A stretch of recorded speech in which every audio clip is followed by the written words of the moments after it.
Welcome back to the deep dive. We're here again, ready to sift through a pretty big stack of research articles and biographical details, the kind of stuff that can make your head spin. And our job, as always, is to synthesize all that down into pure, focused insight for you. Exactly. And today, we're putting the spotlight on a truly phenomenal musician, someone who really embodies this perfect blend of deep tradition and, explosive modernity. We're talking about Troy Andrews, known everywhere as Trombone Shorty. Yeah, and our mission here, really, is to map out his journey. How does an artist who's not just from New Orleans, but fundamentally shaped by it, how does he become this massive world touring act? Right. We're talking rock, pop, jazz, funk, hip-hop, all fused together, but, always anchored by that unmistakable New Orleans brass sound. The research we've looked at it's incredibly rich, and it really highlights his commitment, not just to his music, his performance, but back to his community, too. Absolutely. Born January 2nd, 1986, New Orleans, Louisiana. And, the stage name Trombone Shorty highlights the trombone, obviously. Yeah. But the sources, they make it really clear he's more like a triple threat. Master trombonist, yes, but also a seriously skilled trumpet player and a powerful vocalist on top of that. And what jumps out right away when you look at his career is that he's always kind of juggling these two things, right? Mm-hmm. On one hand, he's building this really authentic traditional sound, rooted right there in his neighborhood. Mm-hmm. But at the exact same time, he's collaborating with, some of the biggest names in global music. Yeah, it's quite the balancing act. It is. And this mix of cultural ambassadorship and just relentless innovation. It's more than just his career path. It feels like a blueprint, almost, for how you can have deep, deep roots, but use them as a launch pad to just, reach for the stars. Okay, so let's start right at the beginning then. Let's unpack this biography a bit. The story immediately puts Andrews right in the thick of it, the Treme neighborhood. Now, for listeners who might not know New Orleans geography that well, why is Treme so crucial? Why is that specific place so essential to understanding his sound? Well, Treme, it isn't just another neighborhood. It's really arguably the birthplace, certainly the continuous heartbeat of traditional New Orleans music, especially the brass band tradition, jazz. It all has deep roots there. Okay. It's where things like jazz funerals, second line parades, they originated there. So if you grow up in Treme, music isn't like a hobby you pick up or some distant concept. Right. It's literally the rhythm of everyday life. It's in the air. And when we talk about those cultural events, jazz funerals, second line parades, these aren't just, occasional street parties. Right? This is woven into the fabric of the community. Oh, absolutely not occasional. These are ongoing cultural institutions. Yeah. A jazz funeral, traditionally starts as a solemn march to the cemetery, but then the return trip, that's the second line parade. It's this joyous, exuberant celebration, usually led by a brass band. And the second line itself? That refers to the community members, the public, who just spontaneously join in behind the main procession, the band, the social aid and pleasure club members. They form the second line, dancing, celebrating. Gotcha. So growing up in that environment, it teaches you musicianship, improvisation, community connection, right from the start. It's like the source code for New Orleans music. Oh. And it's absolutely essential to understanding Shorty's foundation. And then you look at his family tree and, wow, it almost feels like he was preordained for this life. Doesn't it? He's one of 7 kids, born to James Andrews Jr. and Lois Andrews. And this isn't just like a musical family. The sources describe it more like a dynasty, spanning generations of New Orleans sound. That's a perfect word for it, dynasty. The musical credentials, just in his immediate and extended family, are, they're overwhelming. Like who? Well, his older brother, James Andrews III. He's a really well-regarded trumpeter and band leader in New Orleans, a local icon himself. Okay. Then his grandfather was the singer and songwriter Jesse Hill, super famous for the hit Oop-Oop-A-Doo. Oh, okay. I know that one. Yeah. And you can go back even further. His great-uncle, Walter Papoose Nilsson, played guitar with the legendary Fats Domino. Wow. So it's everywhere. Everywhere. And the list keeps going, even to his cousins. Clint David Andrews, another fantastic musician, and the late Travis Trumpet Black Hill. It's this incredible lineage. It meant he wasn't just hearing music. He was constantly surrounded by, probably critiqued by, high-level professional musicians. Right. It's like living inside the tradition. Exactly. This wasn't a house where, they just put on records sometimes. This is a place where music was constantly being made, performed right there in the living room, probably. But what's just as important, and the sources really emphasize this, is the cultural role his parents played. They weren't just parents. They were like anchors for the whole Treme music community. Okay, let's talk about his mother, Lois Nelson Andrews. She sounds like an incredible figure. Oh, absolutely central. A real force of nature in the Treme scene. She actually earned these titles, Mother of Music and Queen of the Treme. Wow. And her role wasn't just symbolic. She was often the grand marshal, the ceremonial leader for those really important jazz funerals and second-line parades. And she used that visibility, that position, to actively champion and encourage young musicians coming up in the neighborhood, including our own kids, of course. And his father, James Andrews Jr., he reinforced that whole culture right there at home. Yeah, he was deeply involved, too. He was a member of the Bayou Steppers Social Aid and Pleasure Club. That's one of the groups that actually organizes and facilitates the second lines. And their home, it wasn't just the family hub. It was apparently a regular gathering spot for musician friends, like a nonstop jam session environment. Just constant music. Constant immersion. And it was so central to their lives that the family eventually formalized it. They opened a nightclub right there in Treme called Trombone Shorty's. Named after him even then. Seems like it. And alongside that, they opened a separate rehearsal and jam space called simply The Space. It really paints this picture of growing up completely immersed in this cultural and musical ecosystem. Totally. And you see how that leads to his, well, frankly, astonishingly early start. It was incredibly rapid. He started playing trombone, as you mentioned, at age 4. 4 years old. And there's this great little anecdote in the biography about why the trombone. Apparently, he got the instrument from his older brother, James. Mm-hmm. Simply because, and I quote, the family already had a trumpet player. Uh-huh. That's amazing. Practical. Right. Almost an accidental start on what became his signature instrument. Mm-hmm. And the legend, it starts building almost right away. He's 4 years old. It's 1990. And he gets invited up on stage by Bo Diddley at the New Orleans Jazz and Heritage Festival. I mean, what does that kind of thing, that spontaneous, high-level interaction at 4 years old, tell you about the New Orleans music scene? It tells you that talent, real authenticity, it gets recognized immediately there and respected no matter how old you are. Shorty wasn't just, a cute kid. He must have already been proficient enough that a giant like Bo Diddley saw something real and wanted to showcase it. Incredible. And it didn't stop there. By the time he was 6 years old, he wasn't just playing in a band. He was leading his own brass band. At 6. Leading. Yeah. Which shows this almost immediate grasp of, the complex leadership, the arrangement skills, everything required in that brass band setting. Just phenomenal precociousness. But the sources also point to a really significant tragedy that impacted his path around 1995. Yes, sadly. His brother Darnell, who was apparently also a very talented trombone player himself, Oh, wow. was tragically shot and killed.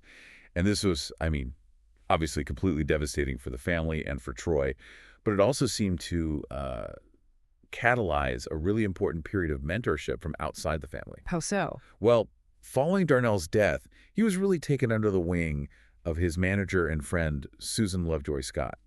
The sources say she acted in loco parentis, basically like a parental figure, providing stability, professional guidance, helping him navigate not just his burgeoning young career, but also that immense grief.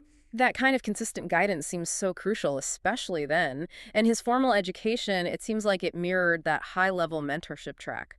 He went to the New Orleans Center for Creative Arts, an OCCA. Right, a really prestigious arts high school. And his peers there included another future music giant you might know, Jean-Baptiste. Wow, classmates. Classmates. So that NOCCA experience, it put him in a more formalized training setting, refining the incredible natural talent he already absorbed just by living in Treme. And the mentorship continued alongside that. Well, yeah. He continued to be mentored by absolute icons, like Cyril Neville of the Neville Brothers. Shorty often calls him a second father, which just highlights, again, those deep, almost familial bonds that really underpin the whole New Orleans music community. It's more than just colleagues. Much more. So he graduated high school in 2004 from Warren Easton High School. And the sources show that wasn't like a pause. That was the immediate launch pad straight into his professional career. Okay, so now we sort of shift gears, right, from the foundation, the roots, to actually building the career. Yeah. And the sources detail this remarkable, almost immediate jump from being this local prodigy to suddenly being an international sideman right after high school. Right. I mean, while he was still a teenager, he was already playing professionally. He was a member of the Stooges brass band. They put out an album, It's About Time, back in 2003. So he was already recording. But yeah, 2005 seems like the real inflection point. Absolutely. In 2005, pretty much right after graduating, Andrews gets snapped up, becomes a featured member of Lenny Kravitz's horn section for a major world tour. That's a huge leap. Huge. Think about that contrast, right? 1 minute you're, maybe leading a brass band in a second line down the street. The next, you're on these massive international stages sharing the bill with global rock acts like Aerosmith. Yeah. That must have forced him to adapt incredibly quickly. Yeah. Taking that, raw, immediate energy of the brass band sound and making it work within the structure, the production demands of stadium rock. And even while doing that, he was already contributing back to the cultural record, wasn't he? That same year, 2005, he shows up in that documentary, Make It Funky. Yep. Performing alongside New Orleans legends like Kermit Ruffins or Irvin Mayfield, and also guesting with the Dirty Dozen Brass Band. Yeah. So even as he's breaking out internationally, he's still documenting and participating in the very tradition he's starting to innovate upon. And we can't talk about 2005 New Orleans without mentioning Hurricane Katrina. No, absolutely not. That context is crucial. And in the wake of that devastation, he got involved with the New Orleans Social Club. What was that? It was a group formed specifically to record a benefit album. The goal was to raise funds to support the recovery, specifically for the city's musical community, which was hit so hard. Right. So again, it just reinforces this idea that his success, his path, is always tied back to the resilience, the rebuilding, the spirit of New Orleans itself. And that resilience, that spirit, it definitely drew massive international attention, especially post-Katrina. Now, this next detail you flagged, this really underscores his global ascent. In 2006, he's still only 20 years old. Yeah, incredibly young. And he starts working with producer Bob Ezrin, legendary producer, and U2, at Abbey Road Studios in London. I mean, just pause on that for a second. Abbey Road, U2, Bob Ezrin. That is a staggering jump in terms of exposure, prestige, everything. Totally. Working with artists at that level and a producer like Ezrin known for huge rack sounds, it must have exposed him to the absolute pinnacle of rock music production, engineering, arrangement. And it wasn't just studio time, was it? That connection led somewhere very public. It did. It resulted in this incredibly symbolic, nationally televised performance. It was him with U2 and Green Day, performing together at the reopening of the Louisiana Superdome for Monday Night Football that year. I remember that. It felt huge. It was huge and incredibly emotional for New Orleans. It wasn't just a football game. It was a massive statement about the city's comeback after Katrina. And there's Trombone Shorty, physically standing on that stage, representing the next generation, the future of the city's music. Exactly. A powerful, powerful moment. And understandably, his profile just went through the roof after things like that. Which translated into screen time, too, outside of just music documentaries. Yeah. He appeared as himself, right, in David Simon's HBO series Treem. Yeah, which was perfect casting, obviously. He was in 7 episodes between 2010 and 2013, essentially playing a sort of fictionalized version of his own life and experiences in post-Katrina New Orleans. Bringing that authenticity right to the screen. Totally. And he also brought his sound to more mainstream TV. He recorded the theme song for that CBS remake of The Odd Couple in 2015. Right, I'd forgotten about that. But the most maybe surprising screen credit has to be his feature film debut. As a voice actor. Isn't that great? Yeah, in 2015, he dipped into voice acting. He provided the voices for the teacher, Miss Othmar, the famous wah wah wah voice. Huh? No way. Yeah. And apparently all the other adult voices in the Peanuts movie. That's fantastic. It just shows this incredible range, right? From high drama cultural TV about New Orleans to primetime network sitcom themes to voicing iconic cartoon characters. It was a completely genre-defying path he was carving out. Okay, before we dive into his solo success, his albums as a leader, maybe let's pause on this tension you mentioned earlier, which I think really gets to the core insight of this deep dive. You listed his influences, his brother James, Cyril Neville, legends like Wynton Marsalis, Kermit Ruffins, Walter Wolfman Washington, Alan Toussaint, but also Lenny Kravitz. Right, a real mix. Yeah. So how does he reconcile those? How does he bring together the, say, highly disciplined, maybe more traditionalist jazz approach of someone like Wynton Marsalis with the raw power, the stadium rock production, the demands of playing with Lenny Kravitz? That is the million-dollar question, isn't it? And I think the answer, based on the sources and just listening to his music, is that he acts as a genuine synthesizer. He doesn't choose one over the other. Okay. So you get someone like Marsalis or Ruffins giving him that deep vocabulary, the technical precision of traditional New Orleans jazz and brass band music, the absolute mastery of the horns. Like chops. Exactly, the chops. Yeah. Then you have figures like Alan Toussaint and Cyril Neville providing that foundation in New Orleans R&B and funk, the groove, the swagger, the rhythmic complexity, that deep pocket. Right. And then Lenny Kravitz brings the understanding of, modern production, song arrangement for big audiences, stage presence, the energy needed for global rock stardom. So he takes elements from all of them. Precisely. He doesn't compromise one for the other. It's like he uses the discipline he learned from Marsalis lineage to execute the power and energy demanded by the Kravitz context.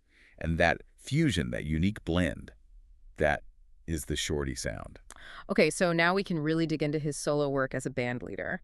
The sources show that by 2010, he's armed with all this incredible experience, these diverse influences. He's clearly ready for a major breakthrough on his own terms. Let's talk about the album Back at Town. Back at Town, yeah, released in 2010. This was undeniably the catalyst. The moment things really exploded for him as a solo artist. And it wasn't just, critics liked it. It was a genuine commercial juggernaut. How so? It shot straight to #1 on the Billboard Contemporary Jazz chart, which is impressive enough. But then it stayed there for 9 consecutive weeks. 9 weeks at #1 for a mostly instrumental genre-blending album. Exactly. That kind of chart domination, that endurance, it tells you something powerful about how much that sound connected with people. It really had broad appeal. So let's talk about that sound. How did Back at Town and his band Orleans Avenue actually translate that Shorty sound we just defined into something that could achieve that level of commercial success? What were they doing musically? Well, I think the genius of that album, and really his band Orleans Avenue's whole approach, is how they structured the music. They take those core New Orleans elements like the driving syncopated, polyrhythmic drumming patterns from second-line music, and they layer that foundation with, deep funk bass lines, heavy rock guitar riffs. It's muscular. Okay. But crucially, the way Shorty plays the trombone, he's not treating it like a traditional jazz horn, all smooth tones and subtle lines. He often plays it more like a rock lead guitar. Oh, what do you mean? You hear him using distortion pedals, wah pedals. He's playing these powerful horn-based riffs that have the punch and the feel of rock music. He's taken the power of the brass band tradition, but putting it firmly into this contemporary, almost arena rock context. So it grabs you. It absolutely grabs you. It's impossible to ignore, which is probably why it resonated so strongly and stayed on the charts for so long. And that chart success, naturally, it translated into just relentless international touring. Oh, yeah. He took Orleans Avenue everywhere. The sources list Australia, North America, Europe, Japan, Brazil. Plus, he was landing these major support slots, opening for huge, established acts like Jeff Beck, the Dave Matthews Band. Getting in front of massive audiences. Massive, diverse audiences. And the mainstream recognition followed immediately. He started appearing on national television constantly. You saw him on Conan, Letterman, Jay Leno, Jimmy Kimmel Live. All the big ones. All of them. This wasn't some niche marketing campaign. This was genuine saturation. He was bringing the sound of New Orleans, his version of it, to this huge general audience. And the industry took notice, too. Back at Town got nominated for the Grammy Award for Best Contemporary Jazz Album. He definitely kept that momentum rolling with the follow-up album For True, which came out just a year later in 2011. And that one seemed to really double down on his collaborative spirit. For True really cemented his status as this go-to collaborator, someone everyone wanted to play with. The guest list on that album is fascinating because it spans the spectrum again. I was on it. You had traditional New Orleans giants like the Rebirth Brass Band on there, but then also these high-profile rock and blues figures, Jeff Beck returned, Warren Haynes from Govert Mule, and the Allman Brothers, the amazing drummer Stanton Moore from Galactic. Okay, serious players. Serious players. But then, in this wild contrast, you also had Kid Rock on a track. Kid Rock, okay. Right. And his buddy Lenny Kravitz came back for another guest spot, too. It just proves he could speak the language musically fluently across almost any genre boundary. And his output as a leader continued steadily after that. Yeah, the sources track his albums consistently, say this in 2013. Then his debut on the legendary Blue Note label, Parking Lot Symphony, in 2017, which got great reviews. And his most recent, Lifted, came out in 2022. But maybe the most compelling proof of his universal appeal, his musical adaptability, is looking at the sheer variety of artists he's appeared with as a sideman. When you go through this list we compiled, It's kind of mind-blowing. You realize that almost every single musical genre seems to want a piece of that New Orleans brass energy. It's an absolutely unprecedented list of genre hopping, really. Yeah. I mean, start with the legends, the foundations. He recorded with the iconic Dr. John on that song Down in New Orleans, which was nominated for an Academy Award from the Disney movie. Right, The Princess and the Frog. Exactly. He's Yeah. appeared on albums by other New Orleans powerhouses like the funk band Galactic, and then, rock royalty like Eric Clapton. He's played on Clapton's records. But the ones that really make you do a double take are the unexpected genre crossovers. They're just fantastic. Aren't they? Like, who would necessarily predict Trombone Shorty recording with the massive country act Zac Brown Band? He's on their track Overnight. Wow. And also with another huge country star, Dierks Bentley, on a song appropriately titled Mardi Gras. Okay, so that shows that brass band energy, that sound, it's now become an accepted, even sought-after element in mainstream country music, too. Seems like it. And just to cover all bases, for the holiday season, he even popped up on Rod Stewart's Christmas album, Merry Christmas Baby, back in 2012. Rod Stewart, too. But if there was one collaboration that really placed him right at the cutting edge of contemporary pop production, fusing old and new, it probably had to be his work with Mark Ronson. Ah, right. On Ronson's huge 2015 album Uptown Special, specifically on that big single Feel Right, which featured the rapper Mystical. Exactly. Mark Ronson is, a master synthesist himself. He takes classic funk, soul, R&B sounds and gives them this incredibly polished modern pop finish. And Shorty's horn playing on Feel Right was absolutely essential to that track. It provided the grit, the power, the necessary New Orleans authenticity to ground all that modern production. It makes perfect sense. And then, just to bring it completely full circle, back to the absolute highest tier of rock and roll royalty. The sources note his collaboration in 2021 with Ringo Starr on Ringo's EP Change the World. Ringo Starr. Yeah. So think about that arc. From being pulled on stage by Bo Diddley as a kid to collaborating with a Beatle decades later. Yeah. And hitting pretty much every major genre, rock, pop, funk, country, jazz, R&B along the way. That is just a masterclass in musical versatility and appeal. Okay, so moving beyond the studio recordings, the albums, the tours, the sources also really detail these moments where Trombone Shorty kind of transcends just being a musician, where he becomes this recognized national cultural figure, an ambassador, really. These are those high-profile performances, the accolades that show the sheer breadth of his reach. Yeah, and the frequency of his appearances at, say, the White House alone is pretty remarkable. He played there multiple times. Multiple times, just in 2015 for President Barack Obama, including one performance of his track Fia on the Bayou alongside Usher and Queen Latifah. Wow, quite a lineup. Right. And he wasn't just there to perform music. He also participated in a special educational program with First Lady Michelle Obama back in 2012, right there at the White House, which highlights, his commitment to youth outreach was already happening even then. And the sources mentioned he was back again more recently. Yeah, they confirmed he continued that role with another White House performance noted in 2024 as well. So these weren't just gigs, right? These feel more like acts of cultural diplomacy almost, showcasing the vitality, the importance of New Orleans music at the nation's highest level. Exactly. Cultural affirmation is a good way to put it. And his status crossed over into the sports world, too, in a big way. Right. He performed the national anthem before an NFL playoff game in 2012. Yep. But maybe the even bigger spotlight came during the Grammy Awards ceremony itself. Oh, okay. What happened there? At the 56th Annual Grammy Awards in 2014, he was part of this massive, really talked-about performance. He shared the stage with an incredible, diverse group. Macklemore and Ryan Lewis, Madonna and Queen Latifah. They performed a version of the song Same Love. I remember that performance. It was a huge cultural moment. It was. And having Trombone Shorty right there playing on that song, it put him squarely into the international pop consciousness, far beyond just the jazz or funk charts. And he also proved his skills weren't just as a player, but as a leader, a curator, too. That's right. He served as the actual music director and the primary performer for the halftime show of the 2014 NBA All-Star Game, which happened to be held in New Orleans that year. Perfect timing. Perfect timing. And it was clearly his opportunity to really curate this showcase of the city's musical heritage and power.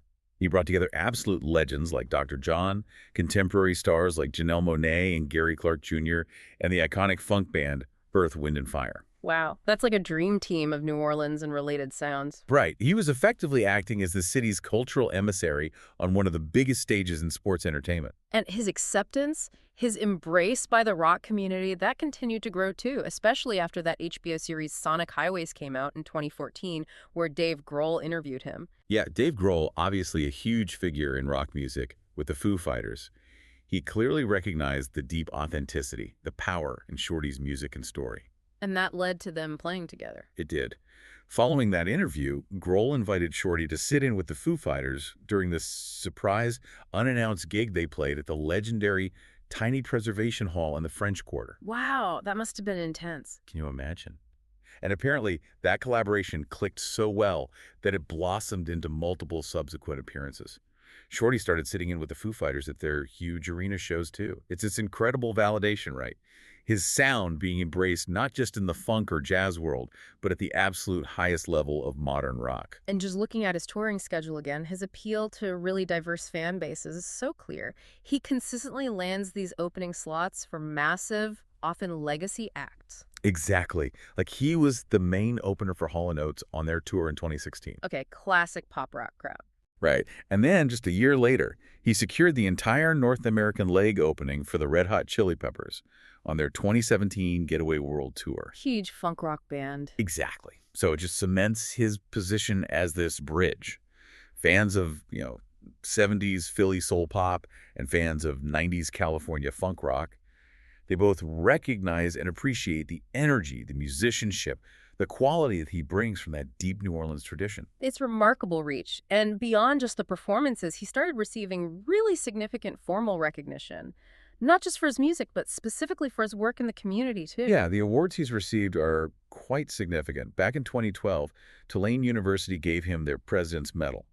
And that honor was specifically tied to his community service work, his philanthropic efforts even then. Okay, but the really major one, financially and prestigiously, came a few years later. And that would be the 21st Annual Heinz Award, which he won in the Arts and Humanities category in 2016. And that's a big deal. Huge deal. That award comes with a hefty prize valued at $250,000. And the citation, the reason they gave it to him, was very specific. It recognized him for his outstanding achievements as a musician and for his dedicated work in the community to preserve and pass on the rich musical heritage of New Orleans to younger generations. So it explicitly acknowledged that dual track of his career. Exactly. Artistic excellence fueled by and feeding back into community commitment, which is really the theme we keep seeing. He also picked up a Blues Music Award in 2018, specifically in the Blues Instrumentalist Horn category, which again shows that cross-genre respect. And then finally in 2022, he received his first actual Grammy Award. But interestingly, not as the main artist or for one of his own albums. That's right. He won his first Grammy as a featured artist on an album by his old NOCCA classmate Jon Batiste. On Batiste's album We Are, which famously went on to win the overall Album of the Year Grammy that year. Wow, what a connection. Isn't it? It feels like this wonderful full-circle moment of success, connecting him right back to the roots of his own musical education at NOCCA and showing how he continues to be part of and support this rising tide of incredible New Orleans talent hitting the world stage. And that connection back to the community, that's really where we want to pivot next, because it feels like maybe the most critical element of this whole deep dive. When you say Shorty didn't just, take the tradition and run with it globally, he actively built pipelines, institutions to make sure that tradition survives and actually thrives back home. Yes, absolutely. This is where his legacy really starts to mature beyond just his own performance career. He clearly understood, probably from his own upbringing, that while he might have had access to instruments, mentorship through his amazing family, many other talented young musicians in New Orleans face really significant barriers, especially just getting their hands on quality instruments. Okay, so tell us about the Horns for Schools project. That sounds like a very direct, very practical way to tackle that specific problem. It was. It was established in collaboration with the mayor of New Orleans at the time, Mitch Landrieu. And the project's focus, exactly what it sounds like, providing quality musical instruments, horns, specifically directly to schools and individual students across New Orleans. And Shorty himself was involved? Oh yeah, he personally donated instruments to get it started. It addresses this very physical, tangible need. I mean, you can't really join the brass band tradition. You can't learn if you don't have a decent working instrument. So this program helps ensure that young people with talent actually have the basic tools they need to even participate. That's fantastic. But his commitment pretty quickly went beyond just, donating equipment, right? Right. He moved towards establishing something more formal, more enduring, an actual educational infrastructure, Yeah. the Trombone Shorty Foundation. Right, the foundation. That's the real long-term legacy play here. It was established, and then in December 2012, it formed this really key partnership with Tulane University. Okay, major university. Exactly. They partnered to create an after-school academy. The focus is specifically on mentoring high school musicians from the New Orleans area. Why is that partnership with Tulane significant? Well, it brings together the best of both worlds, really. You get the structure, the resources, the academic credibility of a major university like Tulane, but you combine that with the street-level, real-world expertise and mentorship provided by Trombone Shorty himself and other professional New Orleans musicians he brings in. So what exactly does the academy teach? Is it just about playing better? No, it's designed to be much more comprehensive than just performance chops. While high-level musical instruction is definitely a core part, it also explicitly teaches students about the realities of the music business. Things like entrepreneurial skills, branding, navigating contracts, performance techniques needed to succeed in the modern music industry, Yeah. not just the local scene. So it's trying to pass on the whole package. Exactly. It's an effort to transfer not only that traditional musical language of Treme in New Orleans, but also the practical knowledge of how to build and sustain a professional, maybe even global, career, just like Shorty himself managed to do. And his philanthropic work, it wasn't only focused within the city limits or just on music education, was it? No, absolutely not. Back in 2010, for instance, showing his broader civic engagement, he actually curated this two-night benefit concert series. It was called Red Hot Plus New Orleans, and it took place up at the Brooklyn Academy of Music, BAM. Okay. And the benefit was for? All the proceeds were dedicated to raising money for the No AIDS Task Force in New Orleans. So it shows his commitment extended to, general public health and welfare issues facing the city, too. Finally, we should probably touch on how he's also, in a way, immortalized his own story and the culture of Treme for the next generation through writing children's books. Yeah, that's such a wonderful, almost final step in his role as a cultural ambassador. His autobiography, written specifically for young readers, came out in 2015. It's just called Trombone Shorty. And it was successful. Hugely successful, not just for the story itself, but also for the incredible artwork. The book was illustrated by Brian Collier, a renowned illustrator, and it was named a 2016 Caldecott Honor Book, which is a huge deal in children's literature. Wow. And it also won the Coretta Scott King Award for the illustrator, recognizing the cultural significance and artistic excellence of Collier's visuals, depicting Shorty's childhood and the Teresa's environment. And he wrote another one after that? Yep, he followed up with 5 O'Clock Band in 2018. So these books, they ensure that the story of New Orleans music, that early start, the importance of community, the joy of the second line, is accessible and engaging for kids all over the country, influencing them, potentially, long before they ever even think about picking up an instrument themselves. Well, we have covered a ton of ground in this deep dive into Troy Trombone Shorty Andrews. We've really traced his journey, haven't we? All the way from those deep roots in the Treme musical dynasty, through the early tragedy, the intense mentorship he received, leading up to these massive global collaborations, performing at the White House, and then, crucially, institutionalizing his legacy through the Trombone Shorty Foundation. Yeah, and I think the analysis, when you lay it all out like this, it really shows that Trombone Shorty's journey is, in many ways, kind of the ultimate blueprint for the modern artist who comes from a strong tradition. So. Well, he took this singular, incredibly deep-rooted tradition, the brass band music of Treme, the sound of New Orleans, and he used its power, its authenticity, as this genuine launchpad for massive global multi-genre success. Right. But the key is, he succeeded precisely because he never abandoned those roots. If anything, he actively worked to strengthen them through education, through philanthropy, giving back constantly. He really is a living bridge. That's a great way to put it. An indispensable cultural bridge builder, connecting, the history of jazz, funk, brass bands directly to modern rock, pop, and also to this really significant philanthropic mission. His whole career feels like a masterclass in how you can fuse traditions together without ever losing or compromising their essential core integrity. And I think that fusion and integrity, that's ultimately why his appeal is so broad, why he connects with people across so many different genres and generations. So thinking about all this, what does it mean for you, our listener, as you maybe go back and listen to his music after this?